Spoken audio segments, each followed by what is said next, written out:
Welcome to the Food Allergy Brain. I'm your host, Mia Silverman, food allergy advocate, content creator, and master student in clinical psychology. This podcast explores the mental and emotional side of living with food allergies through conversations with experts and people doing important work in this space.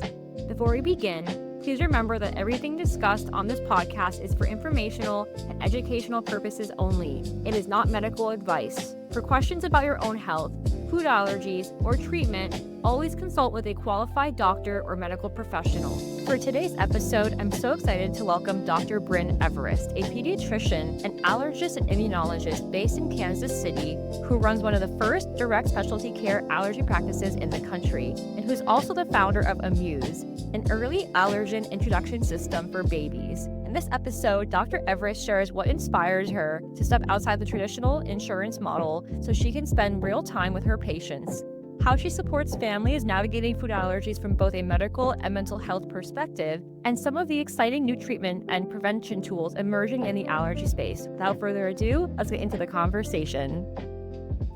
Dr. Brynn Everist, welcome to the podcast. It's an honor to have you on here today. Thank you for making the time to be here to talk about food allergies and mental health. Thanks so much for having me. It's such an honor to be here with you. Yay, amazing. So before we get into our conversation, I'd love for you to kind of just share with my listeners a bit about yourself, what got you interested in allergy in the first place, kind of just who you are and what you do. Okay, fun. I'm an allergist in Kansas City, and I run a kind of a unique practice. It's a direct specialty care model for an allergy practice, which means that I don't contract with insurance companies. Patients pay me directly. And I started this practice about 3.5 years ago now. And I was inspired to do it because I knew I wanted to start my own practice. And honestly, I was a little bit overwhelmed by the insurance model in general. And I knew some people that started a direct primary care practice. And I just thought, I wonder if this model could work in allergy, where I would get the best of both worlds of getting so much time with my patients and be able to make a living as well, right? So, because I think that in allergy, it's a unique field because it's not just, you go in, you get a diagnosis, you get the treatment, and you leave again. Oftentimes, most often in allergy, we really do need to dive into a bigger conversation about what's going on with the patient. The history means a lot. The patient's education coming into the conversation means a lot. And being able to really explore the depth of their history and their disease and be able to really offer solid options for them moving forward, it takes a lot of time. You just can't do that effectively in a 10 to 15-minute window. And so I went in a more traditional insurance-based model. I really struggled with that. I had 15 minutes per patient, no matter if they were a brand new patient or somebody I had been seeing for years. And I really struggled. So I thought, well, I wonder if we can do this. So we opened up this practice and okay, so far so good, right? 3.5 years in, I love it. I wouldn't change a thing. And how I got inspired to practice allergy, I got to do an allergy rotation as a pediatric resident. I really enjoyed it, and but life got busy, and I didn't really get to apply for a little bit, and then I did get around to applying after having a kid, um, and it didn't really work out then. But a few years later, the allergy program in my city came back to me and they said, "Yeah, actually, we have a position open if you are interested still in pursuing allergy." And I just thought, oh my gosh, well, I don't know. I mean, my husband is a full-time physician at the University Hospital here in Kansas City, and I was a very part-time pediatrician. My third child was turning a year old when I got this opportunity. I thought, oh gosh, can I, like, as a part-time doctor, part to full-time mom, can I jump in and do a fellowship? Like, that seems like a lot, but I knew that I'd kick myself if I didn't take the opportunity. So I did. I jumped in. I have a very supportive husband. So that really helped also. And we turned our lives upside down a bit. It's for me to go back and do this training. And I am so grateful that I did, so grateful for the opportunity. I love this field so much, and I've definitely found my passion in allergy and immunology. So Wow. I'm just so amazed by, your journey and your story. And I have a lot of questions about your practice and the models. I think it's so unique compared to other clinics. Like, I don't know any other clinics that do what you do. So we'll definitely get into that. But I just think props to you, especially as a mom, like having multiple children and then like going to your fellowship. Like that's a lot. So that's really a testament to just you and like Um, your passion and ambition. I'm such an awe and I'm inspired by that. But that's just so amazing. So oh, congratulations on being well, able to thank you. accomplish that. Thank 'Cause you. fellowship is, just medical training in general is a lot, Hmm. especially when you have kids. So I'm glad that your Hmm. your spouse was so supportive too, Yeah. because that obviously helps for sure. Oh, yes. Um, And I feel like, I married him because I really thought, life with him is going to be an adventure. I'll never be bored. I love this man and I love what our life will be like together.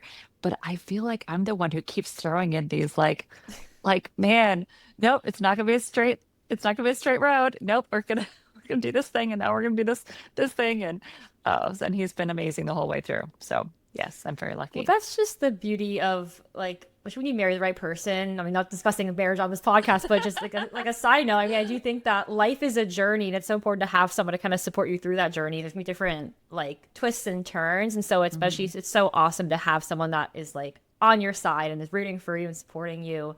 So that's Yes. just so amazing. So I'm so glad to hear Yes. that like everything in that regard has worked Yes. out. So, in terms of your allergy clinic, like this type of model is very unique. Like, did you ever like get kind of pushback from other colleagues about starting this clinic because it's so, I mean, the typical standard protocol is to work with insurances, and that being said, there's so many flaws. I mean, first of all, as you mentioned, like 15 minutes is not enough time to see your patients. Like, I know that from my experiences seeing allergists, like 15 minutes is nothing, and I want to be able to Hmm. get to know my provider and build that like relationship where I can trust them and everything. So when you're kind of creating this new clinic, like, did you receive any pushback, or were people pretty supportive of it because it's so different compared to the typical allergy clinics? I feel very blessed. I had tremendous support in my city from the other allergists, for me for starting this kind of practice. And I mean, also I think that they kind of saw that, well, it's probably not going to be a whole lot of competition, right? Because the number of people that will come to my practice it's not going to be the masses, right? And so it definitely isn't competition, but the fact that I was stepping out and offering unique things, I think they were really intrigued by, and they've been entirely supportive of that. So I actually get referrals from all the different allergy practices around Kansas City to me for the unique things that I do. And that means that just means so much to really feel like I'm part of this bigger group. I'm not just a lone ranger out there. And I think that I was maybe the third allergist in the United States to open up this kind of model, to the best of my knowledge. Wow. And since then, I, I've I've talked to several other allergists and kind of helped them in their developing the developmental process of opening up their own practice that's similar to this one. So now I think we have a group of like 10, maybe 12 other allergists in the country who are doing this model. Um, I would say that most of us are doing something with food allergy. I think we all feel pulled and inspired um, to help those patients uniquely in a different way. So yeah, no, I think it's been a really amazing opportunity to develop community in a way that I never anticipated. So that's been really exciting. And now we have this whole group of us on a WhatsApp text thread that are all doing this direct care model. The community of us that is doing this is really cool. And so, I'm going to make an assumption. You can correct me if I'm wrong, but when you were in your fellowship training, like you were probably working in a traditional setting that required insurance, like to be used, and Oh, because of absolutely. that. Yes. Yeah, it was a So university hospital training program. So yes, absolutely. yeah. So then, kind of, and obviously this is more of a generalization question. So we'll see how this answer goes or this question goes. But like, when you see the patient's experiences from like a traditional clinic, like a hospital setting, like the university hospital you mentioned, to your clinic, do you feel like you've seen patients have a more positive experience because they have more time with like you for example, as a physician, and more attention and care versus being in a hospital where there's not much personalization. You're kind of just like a number, and you're just like a patient that they see, and that's it. Like, kind of how have you seen patients' experiences kind of differ from being in a traditional environment, traditional hospital, to a clinic like your own? Mhm. I think absolutely patients, when they find my practice, they all say, wow, this is an entirely different experience. And that means a lot to me because that's really why I started this practice in this way. I wanted to give them that. Um, I I think that our university, we have two university hospitals here in Kansas City. One's a children's hospital, one is the University of Kansas. I think the allergists there, they also do a fantastic job. So I do know that the care my patients are getting in those settings are excellent. It's just a different model. And and the whole experience of, paying for parking, walking through a hospital, finding the right place, sitting in a waiting room for a long time, sitting in the exam room for a long time. It's a totally different process. And I think that some patients, that they feel safe in that, they feel really safe having this big institution supporting them, and and they like that. And then others don't, and they want to step out to find the thing that feels better for them. And I get to catch those patients. I get to be there to support them, when they're looking for something different. And like, no allergist or no physician is trying to do the wrong thing, and I don't think any, there are very few that are doing the wrong thing. It's just the way we get to practice. And I feel so blessed to be able to practice in this way, and really, really care for my patients in a way that feels true to myself. And so, yeah, I feel lucky and fortunate, and I think my patients, they do really like it. It's totally different though, because my office is does not feel like a traditional allergy practice. Hardly anyone ever sits in my waiting room, because as soon as they walk through the door, I'm the one greeting them, and I'm walking Wow. them in, and then I would bring them into kind of my center room that has this big island it's tall enough for me to stand and type at my computer, which I wanted to be able to do. But it's this giant island, and we end up just like standing and chatting on the island, and I have toddlers that are like walking on top of it, and parents just propping themselves on as we're just chatting and conversing, and it's a center point. And then I have exam rooms that are 2 to 3 times the size of usual exam rooms. It's amazing. I didn't want people to feel trapped, you know. And as you know, these like oral food challenges, they take forever. Oh And so my I God, just wanted yeah. to be able to, spread out and bring all the toys, bring the play mat, bring whatever you need to, and take over space. But I have these little kids that'll look around and they'll say, "Oh, Dr. Everest, do you live here?" Well, I mean, sometimes it feels that way, but but no, I get to go home too. But it feels like a Um, home. That's why the kids are yeah, probably saying that, which I think yeah, is a testament to how like special your clinic is. I mean, I've never heard of a clinic where the actual physician is the one that greets the patients. Usually it's like a medical assistant, which is totally fine. That's nothing wrong with that. It's just different. But right. I think it's really actually brings me a lot of hope and joy that these kids are even saying, like, do you live here? Because it feels like So homey. comfortable. And that's Yes. and that's how a clinic, I Yes. feel like the best kind of clinic in my opinion should feel, because having allergies is so hard, getting all the skin prick testing, and then the food challenges can be so daunting, and so to Yeah. be in an environment where it doesn't feel like a sterile hospital kind of environment Hmm. is kind of the dream. And I also wanted to touch on too that I think that you bring up an interesting point that physicians, like allergists in these university hospitals, are doing an amazing job. And it's more of just a systemic issue that they don't have enough time. Like, it's not even a reflection of them. It's just the way the system is built, the insurance system, just the healthcare system as a whole. So I Absolutely. definitely think that like that's just like an important thing to acknowledge. But I love what you're doing. I think that, I Yeah. mean, obviously, I think allergists and university hospitals are also amazing and great. But I definitely think like if you have the ability to be in a clinic, that's more that's best fit for you, whether that is in a university hospital if you have the right insurance, or at a clinic like yourself. Like, that's there's options, and that I think is what's really great for people with allergies, is to have like different options available. We want to feel like we have those options because it makes us feel more empowered, I guess. What would you? Yeah. Absolutely, absolutely. To be able to choose where your provider is, and it's wonderful and so important with these big decisions, especially related to food allergy or even severe asthma or severe environmental allergy. I mean, these are big things, and you should be able to look around and say, okay, where do I fit best? And that's usually actually when patients are inclined to practice to schedule.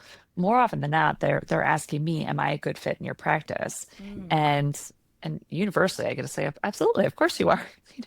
You have something that I love to treat, so yes, please come over. Um, so yeah, it's such a journey, and I feel so privileged to be able to do this and offer the different things that I get to offer. I think when I came into allergy was a really interesting turning point in allergy as a whole. I know that Dr. Jones touches on this a little bit, but to hear some of the initial conversations around allergists that were treating food allergy and ones that were not treating food allergy, and to watch this movement really come into focus of, oh, we don't just have to avoid these foods, we can treat them, and we can treat them safely. When I was a fellow, the reigning thought in my program was, we're not going to do oral immunotherapy because it actually increases risks for patients to have an allergic reaction to that food, which actually is kind of true if you look at the data, right? Kids, especially more applies to the older population, but the fact that I remember is that oral immunotherapy will increase your risk of having anaphylaxis by about 33%, or at least needing to use your EpiPen by 33%. And compared to if you have perfect avoidance, that's 0%, right? And so that was like the debate in my fellowship program at the time, and it still kind of is. Are we doing something that's really in the best interest of this patient versus just recommending avoidance? But then there's the mental health load, right? That is that really the best interest of the patient, sending them out in the world and saying, yeah, it's probably not, it's probably best if you don't eat at the buffet. It's probably best if you don't go to a restaurant. I mean, that's a horrible, thing to do to a family, a person, to suddenly limit them in that way. Our community is so food based, right? That's how we socialize. We get together and we eat. And so that it's really restricting for those families and those patients if you just say, nope, there's something I could do for you. Um, and the immune system is incredible. I mean, that's what I think I love most about being an allergist, is actually being the immunologist that gets to use various modes of immunotherapy to treat a patient. Whether it's food allergy or their environmental allergies. I love the immune system, and I love being able to manipulate it in different ways to retrain it and show it the way that we want it to act in the real world. I mean, absolutely. I think, you bring up a really important point, which is like the topic of OIT has been definitely controversial, I say, for a long time. And especially, I feel like it's kind of determines like how, like, depending on your fellowship training as an allergist, if you are informed about OIT versus not or whatever, like, it kind of will not dictate how you treat people with allergies, but it kind of in a way does. Like I've had allergists in the past who were super anti OIT for me, where like this is because they were not really trained on it. Because also they were, had training like 20, 30 years ago. So things were very different than they are today. But now I have an allergist who is very much like very for OIT because that's what she was trained in during her fellowship. And so for you kind of mentioned how it was like your fellowship wasn't like against OIT seems like, but they were kind of just like it does increase your risk for anaphylaxis. Like that's not wrong. Like there is always a risk because you are basically eating your allergens like every single day. Mhm. But do you feel like, now that you have your own clinic, like you do this kind of treatment, do you feel like your perspective has shift because, restricting the patient from like going to a buffet, all these different things is like really impacts their quality of life. And I do see OIT especially as not only like an allergy treatment, but also treatment for your mental health because you are now like not as restrictive compared to what you were used to be. So kind of what are Mhm. your thoughts on that and how you see OIT kind of today? So I definitely have seen both perspectives of, is OIT the right thing? Is it not?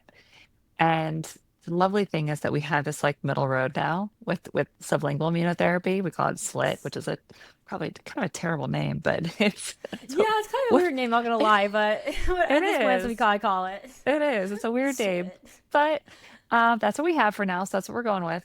So SLIT is kind of this.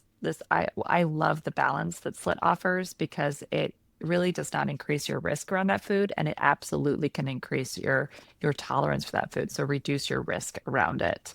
And that's where I really I would say my specialty is using SLIT for immunotherapy, particularly with food allergies as well as environmental. But I've loved it, and especially, gosh, you can start at such a young age, and to see somebody just totally reverse their allergy is really exciting. And so that's, I think, what keeps driving me is really what can we do? What kind of doors can we open for this family? You start early enough, you have really amazing outcomes, and you start later in life, and yeah, it's a little bit more the process is a bit more burdensome, but you can still have good outcomes with that, and the confidence of these families. I mean, I had a girl who's 18. She's going into her senior year of high school. She came to me last summer, and her mom called me, I think in tears before she even dialed my number.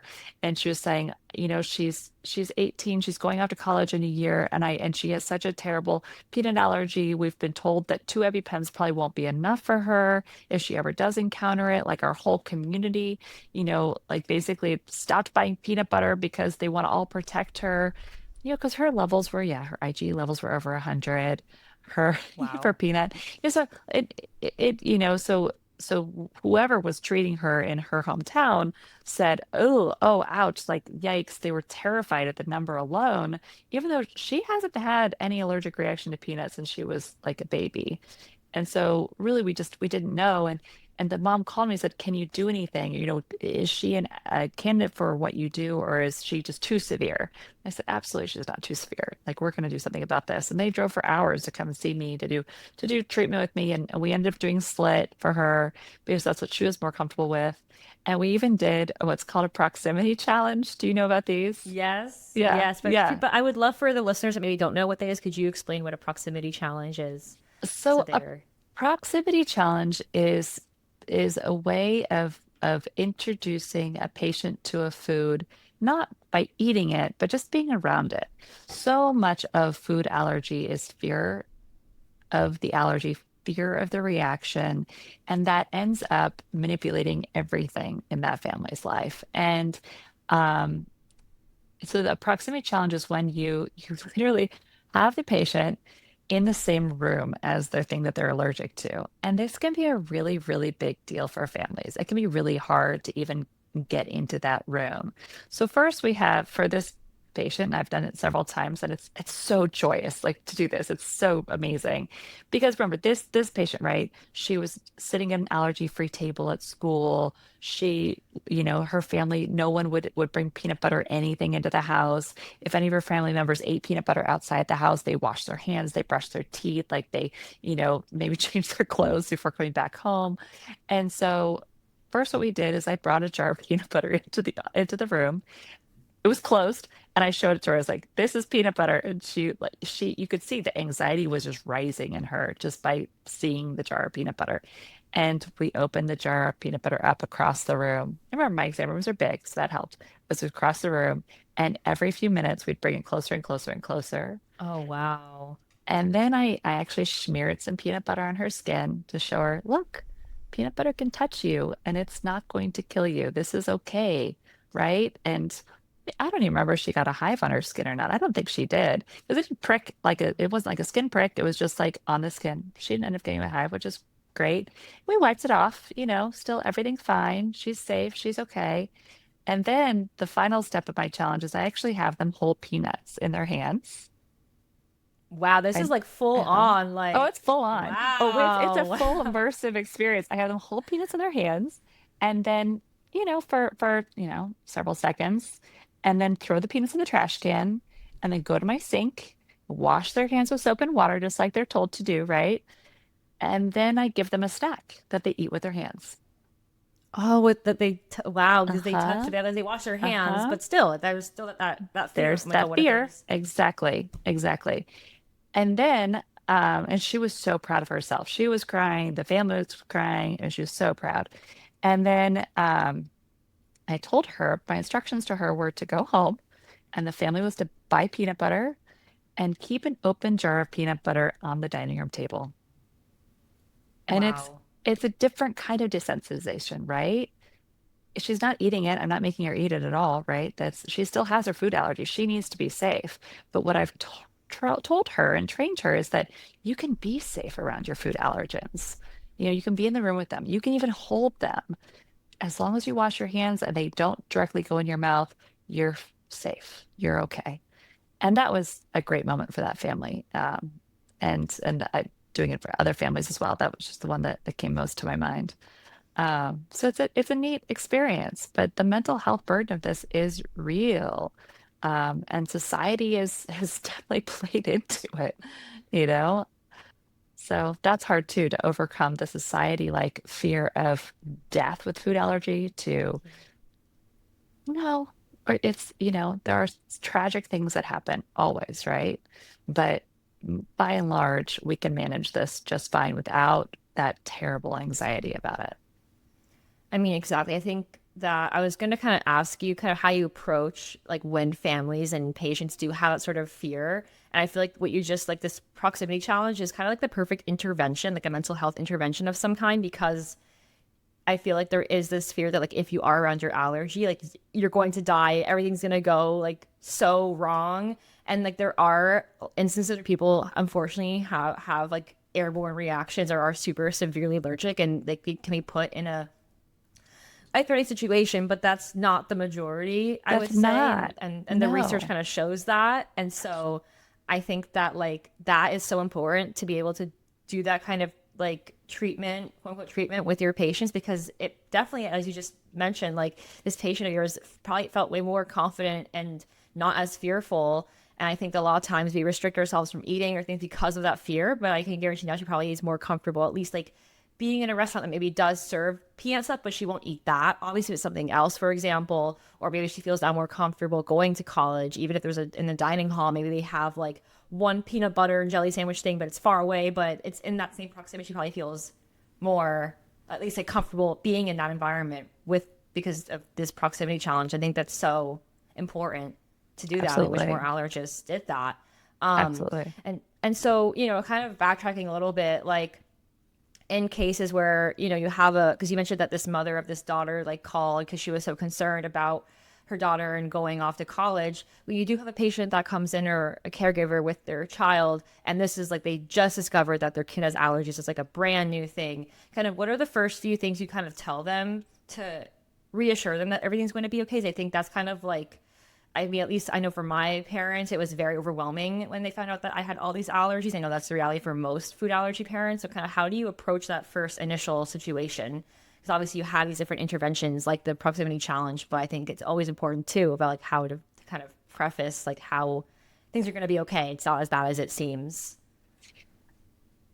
I think I do like to tell families, okay, we're going to take a deep breath here and we're going to start at the very beginning because a lot that you may have learned between then and now may be either outdated or may just be plain wrong and maybe right. I might agree with some of the things that you've been told along the way, but let's start over. Let's start fresh. Let me tell you about, and then we'll talk about the real risks, like what are we really looking at here? And then I talk a lot with families about what their goals are and how realistic those goals are. Um, and what we can do to try our best to achieve them. Um, I think oftentimes with certain foods, we have a really, really good opportunity of making someone safe around those foods. But it depends how far they're willing to go, right? Because I think that what a lot of people don't understand that when we're treating food allergy, the way we treat them actually means that they have to eat that thing every day. It's like a blood pressure medicine, right? You're going to have high blood pressure unless you take your blood pressure medicine. And food allergy treatment's the same way. I don't have a magic wand that just makes it go away. We're managing it and we can manage it. And depending how old you are when we start managing it will really dictate for the most part, how long we're going to have to continue to manage it, right? Like for yourself, starting OIT as an adult, you're going to be needing to eat those foods on a regular basis for the rest of the foreseeable future, as long as you want to be safely desensitized to those foods, right? Yep. And if we had started the conversation earlier, unfortunately, you're not of that age where you had that opportunity to. But when we start a kid around the age of 1 or 2 or 3, we have a different opportunity for them that we can try to reverse that food allergy, or lead to something, another terrible term, sustained unresponsiveness, which is such. I've never even heard of that term. Oh, that's what allergists use to say like cure without saying cure. It's called sustained unresponsiveness. That's Sustained unresponsiveness, like SU in the literature. Yes. it makes sense why it's called that, but it's very like bland. It's kind of Oh, like it's the the worst, right? It's like telling as an asthmatic kid they have reactive airway disease. Oh, what's the other name for that? Oh yeah, asthma. asthma. Okay. So it's it's a terrible term and such a cop out. Yeah, yeah. But it's true that the immune system in someone that is allergy driven, that their immune system wants to make allergy. It just does. That's the way that it's responding to everything external. And so the idea of this phrase sustained unresponsiveness, it fits in that like right now that person's not allergic, but could they become allergic again? Yep, they sure could, you know. I But guess that does happen. People's yeah, allergies do come back. I mean, I they definitely have do. allergies that come and go, such as my dairy allergy. Right now, it's almost gone. Like it's getting there, but I'm always worried it's gonna come back. Right. But and to kind of backtrack a little bit even more, like in terms of treatment options, I wanted to also talk about your treatment that you do, the Amuse drops. Are we allowed to talk about that? Yes. Oh Is yeah, that let's like talk about it. okay? Because Absolutely. I think that I mean, I forget what Dr. Jones said. He describes it. I think it's like the treatment menu or something, and like Yeah. all these different treatment options that are available. And I think that Mhm. just the more options, the better. Because like, we want people with allergies want to feel empowered that there are options. And so I'd love for you to kind of talk about, why you created Amuse Drops, what it is, what it does, how it's been going, how it's improved patients' quality of life. If you're Yeah. open to talking about that. Oh, yeah. I love talking about Amuse. So Amuse is actually not a treatment option. I do, I mean, I will say I in my own clinic, I do use it as part of my treatment menu. But what Amuse is actually an early allergen introduction system. So it's meant for babies. So it's Right. meant for one of the ways that we can introduce allergens at an early age. Um, the current guideline is to introduce allergens between 4 and 6 months of age, right? When that child is eating, because that's developmentally appropriate. The unique thing about Amuse is that it doesn't require any developmental skill to start it. So our recommendation is actually to introduce it even earlier, around 2 months of age, before IgE develops, right? Mm. So before that little body is making IgE to peanut or egg or milk, let's start the conversation with the immune system, put those allergenic foods. They're hopefully not allergens. They hopefully never will be allergens in that baby's life, but put those more notably allergenic foods as purified protein extracts as little droplets under their tongue. And you start that, every day. And then again, introducing those allergens in solid form between 4 and 6 months of age, absolutely. But the idea is that you've already started educating the immune system of how you want it to respond. The immune system in the mouth, the oral mucosa, specifically the sublingual mucosa, so under the tongue, it is unique in that it drives immune tolerance to things. Your body is not supposed to have allergy to foods that you eat, right? That's not safe. Yeah, right. No. It's in the history of mankind. It's really not safe to have a No. severe reaction to things that you put in your mouth.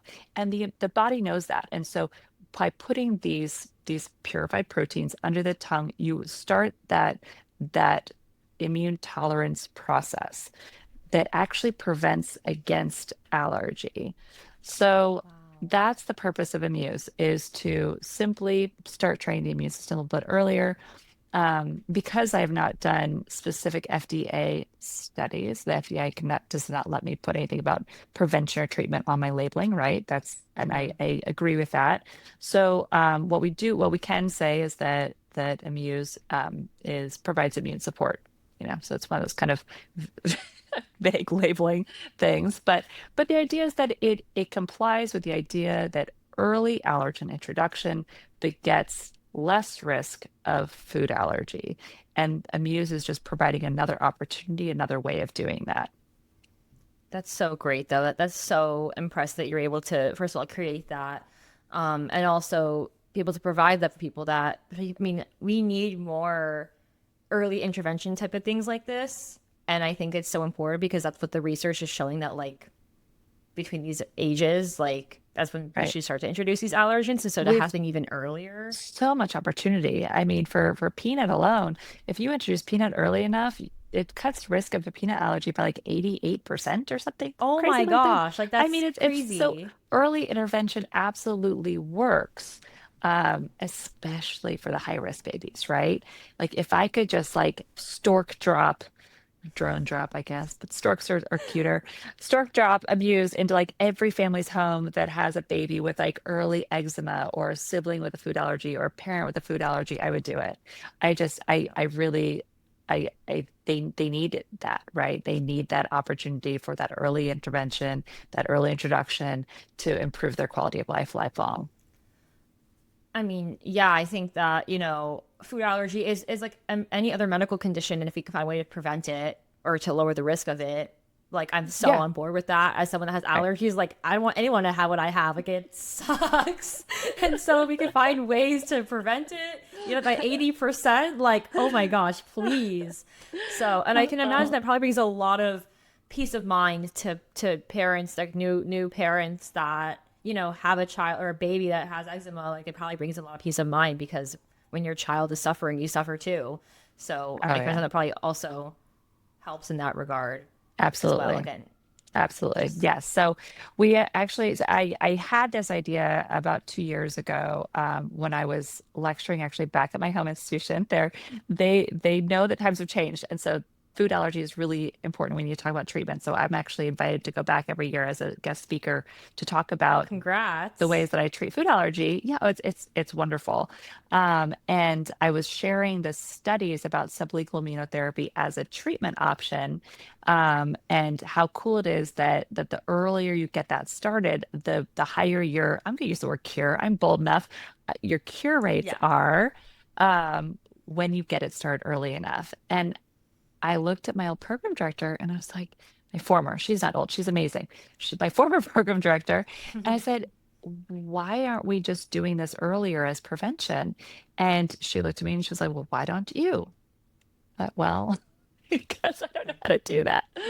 But I worked on it for a long time and we finally were able to launch a company and to do that. So sales started in April and it's been really an exciting process. I have such profound respect for people in business of the world. I really didn't know what you guys did, and now I'm in it, so I have my startup and I have my practice, and it's been a journey. So again, right back to the thank God for supportive family members. So Absolutely. I mean, letting me let me explore these things is amazing. yeah, I know. I mean, when you have people that are in your corner that are rooting for you, it definitely makes it's not easier, but it's like having your own business is so hard, but it makes it feel like it's worth it and you're doing something right and you have people that can kind of help you and motivate you to continue going for it. So that's just so amazing. I'm just so proud of you for being able to Yes. accomplish all these amazing things. Oh, well, thank And you. so kind of just, yeah, of course. So kind of just like generally speaking, from your experience, like being an allergist thus far, now having a Muse drops, like kind of, or what is like the highlight of being an allergist? Like what's something that you love about the work that you do? Oh, it's absolutely being able to improve someone's quality of life. Absolutely. I mean, the stories you get are just amazing. Food allergy, absolutely. Being able to pull that kid away from the allergy-free table and letting them sit with their friends at lunch, which I do routinely. I actually provide doctor's notes all the time, telling them they should not be sitting at the allergy-free table because it actually has never been shown to improve the quality of life or their safety, which is an interesting thing, right? Thank you for And saying that oh, because absolutely. yes, And I do tell them, yes. writing a doctor's note is a superpower and I love doing it. So I like providing those. And yes, no, but it's quality of life. It's seeing them smile because they feel safe and bold. And I love that. And it doesn't just apply to food allergy. I love the work that I get to do with environmental allergy as well. Don't think I can even think about or name how many full-grown men I've had in my office crying because of their terrible environmental allergies, right? They're so life restrictive. Um, I think my favorite story is a guy that was is crying because he just wanted to date, and every woman he met had a dog, and he had severe allergies to dogs, and he just wanted to be able to go on a date with somebody, and look, he's off in the world happily dating now, and I'm happy to, you know be grateful that I got to be part of that experience for him. But I mean, it's just, our immune systems, they can be trained, they can be taught for the majority of the time, right? That we have a lot that we can do in different ways to tinker and to show the immune system what we want it to do, how we want it to respond. And I love being able to do that. That's so awesome. And one note that I think is actually super important to acknowledge, I guess two things is one is the peanut free table situation because I've never heard of an allergist writing a doctor's note to have this patient not sit at that table. Usually it's actually they are required to sit at that table. And I think that Yeah. that just shows like how informed specifically you are on just the psychosocial impacts of having food allergies and how isolating it can feel because the peanut free table, as someone that used to sit at that table, it sucked. Like it was very isolating. It made you feel like you were the weirdo, like you were a Oh, target. People would it was like that was at least when I went to school, that was like the weird kid table, and it was just me sitting there alone. So I oh think no. that is just like I mean, it is what it is, but I'm just so appreciative that there are allergists like yourself that are so aware of that part of because there is just a social piece to having food allergies, and I feel like we want people like myself that have allergies want to feel quote unquote as normal as we possibly can. Normal is a very, subjective term, but we want to feel like we can at least fit in and not be seen as like an outcast. And so I just Yeah. really appreciate that you do that. And then secondly, bring another important point that I've not really actually talked about with any allergists is the impacts of having environmental allergies too. Like not just food allergies can be hard, but having environmental allergies also really impacts your quality of life. Like you brought up an Mhm. important point that dating is all. I didn't even think of that, but yeah, like people do. I'm allergic to most dogs and cats, especially, and just being outside. I mean, pollen. I don't even want to go outside because I don't want to sneeze up a storm.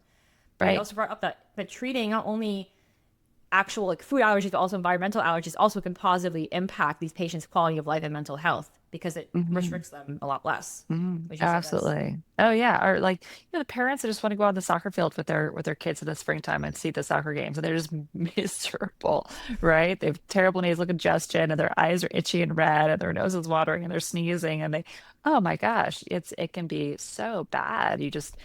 And then, not to even think about like the missed work days, or even if you're able to show up to work, you're not present, right? So you're not really contributing in your job because you're so miserable, either because your allergy symptoms are so severe or you feel terrible with all the medications you have to take to treat your allergies. So no, it's again, there's so much we can do. And I really hope that patients know that there is an allergist out there that would love to have the opportunity to treat them. In my practice, I do some allergy shots, but I do the sublingual immunotherapy for environmental allergies, and then I also get to do this really cool procedure that I call quickly. It's an intralymphatic immunotherapy, so it like condenses the 5 years of shots or drops down actually into 3 monthly injections, and that's been Wow. amazing. Yes, so that's been really really fun. That's so cool. Well, again, it's so good to have those options available. The more Yes. options we have, the better. If you could design an ideal medical and emotional system for families and food allergy patients, what would that look like to you? Hmm. It would be immersive. It would be all of that wrapped into one, right? You get to meet with a therapist, you get to meet with the allergist. You'd have this really warm, loving team that you know is supporting you in that journey. And because patients are coming into this conversation at so many different stages of diagnosis, so many different stages of anxiety and fear, stages of age and risk with immunotherapy for that food allergy. I think that it really does require a very comprehensive system. There is an allergist named Alice Hoyt. I don't know if you've run across her name. Yes, she Perfect. also Yes. runs a direct care practice, and she has a therapist on site in her office, and I think that's a really lovely model. I've been referring patients to there's a web-based therapist. It's the food allergy. Oh, I'm gonna Counselors, I think .com or Yes. .org or something. Yes, Yeah. exactly. Sorry, I Yeah. have this smart phrase on my computer. Um, I often recommend patients, sign on and just meet with somebody for a little bit because there's a lot of mental emotional hurdle to overcome when you start down the journey of treating a food allergy. Um, and so I think that's a really important resource. So it has to be all intertwined and connected. In my dream world, I'd have a probably bigger clinic. I'd have more rooms, more ability to treat more patients. I'm working on it, but slowly but surely, I would love to be even more impactful than I am currently, I guess. So, I mean, I'd say you're so impactful. Like you're doing such amazing work, but I totally understand obviously wanting to like keep helping more people. Like I yes. appreciate that. And, But I'll say that you are already impacting so many lives. Even just the uh, fact that you have this like this clinic as a concept as itself. I mean, now there's more people that are doing it because of you. So I think that that to um, me is a huge impactful thing that you're doing because we want to have more clinics that are more accessible. 'Cause not everyone has health insurance because it's so expensive. So you're yeah. making an impact. Trust. But I do think that's a Thank great you. answer. And I think that I hope one day that we do live in a society where medical clinics can be intertwined with mental health support and they can kind of work hand in hand. I think that would be obviously the dream and would definitely improve people's quality of life. So I absolutely love that answer, Dr. Everest. Um, Mm. so before we end our conversation, for those that want to, follow you, support what do you have social media? But I don't know, is it public? I'll I cut do. this part Yeah, out if it it's is. Yeah, absolutely. okay. So I have Okay, I I have remember. Okay. I have two main accounts. I have one for that I think is kind of more general allergy, a little bit for my practice, other just kind of tips and tricks. And that's allergy underscore BEE, my initials underscore MD. And then I have Amuse has its own. It's Amuse Drops. I have that's on Instagram and Facebook and TikTok. And I think, and I also have a prairie allergy TikTok account, and that's definitely the premier way that we've been able to educate people about even Amuse is through social media, just introducing the concept, Yeah, because it is totally new and different. It's a different way of approaching it, and so there's a lot of education about that. So yeah, absolutely. Well, I'll make sure to link your Instagrams in the description so people that are listening thank can follow you. you and support what you do. But for those that are listening to today's, I want to make that track. First of all, thank you again, Dr. Everest, for being on the podcast today. It was such a great conversation. Just brought me so much hope and joy for the future of food allergy treatment and just clinics in general. So just thank you for all the work you do for the food allergy community. And for those that are listening, thank you for listening to today's episode. I hope you all have a great day, night, afternoon, wherever you're from, and I'll see you next time. Maya, thank you so Bye. much. Bye.